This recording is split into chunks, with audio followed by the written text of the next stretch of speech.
Welcome to Sweet Life Beat Life. We hope this video helps. You start by confirming credentials and permissions. This avoids later mismatches. Sign into your Apple ID on iOS and your Google account on Android, then enable Game Center and Google Play Games. Make sure both accounts use the same in-game player name or ID where possible, because matching identifiers speeds linking. Once done, open the game on each device and go to the account or connect settings. You need the in-game connection screen ready for the next pairing steps. Now, navigate the game's account or social settings to link services.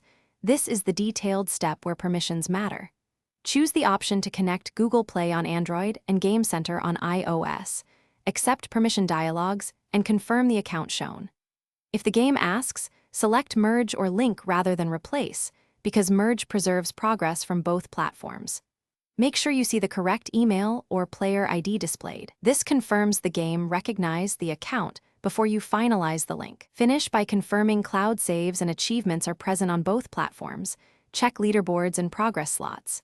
If data conflicts appear, do not overwrite blindly, choose Merge when offered, or export a screenshot and contact the game's support with device and account details. If syncing fails, restart the game and device, then re-authenticate both accounts. This forces token refresh and often resolves permission hiccups. One key tip: enable background app refresh and stable Wi-Fi before retrying, because intermittent connections cause most sync errors. Thanks for watching. Consider subscribing if we helped you.